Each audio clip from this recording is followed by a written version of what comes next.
Whenever you see Clay Matthews file a grievance for $2 million after tweeting at the Los Angeles Rams, what does that make you think of? Is there any excuse that he hasn't gotten his money? Can you say that because the quarantine has happened and these people have been out of the facility, maybe it fell through the cracks, that's why he hasn't gotten his money? But why haven't that paid that man his money? Why has that not happened yet?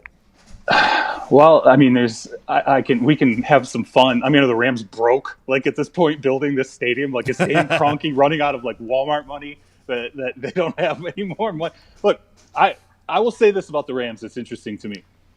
They didn't. Did you just say that the Rams? Hold on, Charles. Did you just say that the Rams are broke? I'm not saying they're broke, but I will say this. They saved money not sending their scouts to the combine, right? They saved money not sending their scouts to all-star games in preparation for the draft.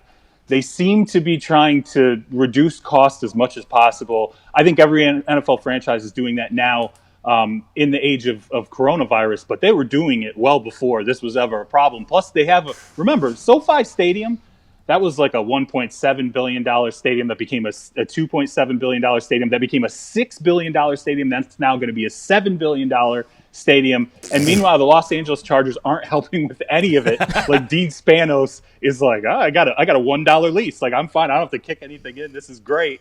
I think I think the Rams are pinching some pennies, but there is one other thing in play with Clay Matthews. I will say this. I think the Rams were upset with the production of Clay last season relative to when he came back from injury last year. I think they felt like they looked at the film and they were pretty upset with what they saw and felt like some of their struggles and some of the games that they lost, some guys didn't show up. And I think Clay was in that. And I would think that there is an element sometimes of spite where you just don't pay somebody as quickly as you can. You kind of force them to come back, come after. He's going to get his money. There's no doubt about that. But I think the Rams might be a little bit of spite involved.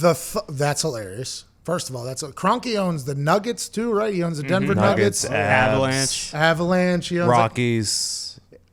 $1.7 billion stadium becomes a $6-7 billion stadium in the middle of Los Angeles. What if Kroenke's going? What if he starts selling the Nuggets? What if the Nuggets are up for sale soon? What if Kroenke's going all in on this Rams team? And they were unloading contracts, by the way. They were unloading contracts. But the CBA says they have to pay a certain amount. They're just waiting for ticket money to come in and stuff like that. Very intriguing. Now, obviously, the Nuggets and the Avalanche and the Rams all run as their own individual businesses underneath the Kroenke umbrella, so one doesn't affect the other. But, boy, it seems as if the Rams are potentially in the same spot that Davis was in whenever he was in Oakland just a couple years ago, whenever the Khalil Mack deal was about to happen, and instead he pays John Gruden $100 million. The Rams aren't paying Clay Matthews anything. Why is Clay Matthews, after publicly going after the Rams for not getting his money, why does he have to sue a team in the NFL that is allegedly worth billions and billions of dollars to get his $2 million in unpaid guarantees back from them? This is not a good look for the NFL that their players are now having to sue them for money that was guaranteed to them. This is a wild scenario, wild scene. And why do you think this is happening? Charles Robinson of Yahoo Sports made a joke, but then he kind of followed up on it. Maybe the Rams are going broke. Maybe the Rams, they're building a new stadium that's going to be $6-7 billion.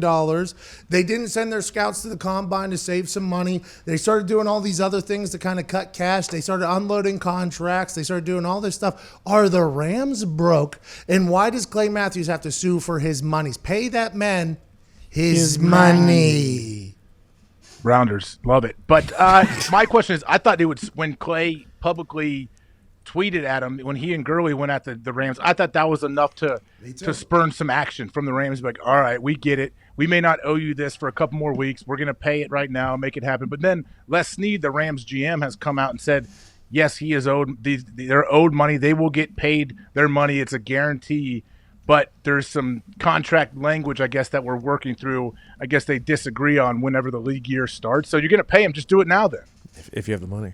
If you have the money. If you don't, doesn't their owner own like 9 pro sports teams? Yeah, but you and I both know that He is the umbrella over top of that. They are each their own individual businesses operating off of their own income and investments and things of that nature. If you're the Rams and you thought it was originally going to be a $1.7 billion stadium, then it was a $2.7 billion stadium, and now it's a $6 or $7 billion stadium, that's quite an amount of cash just to come out of nowhere on you.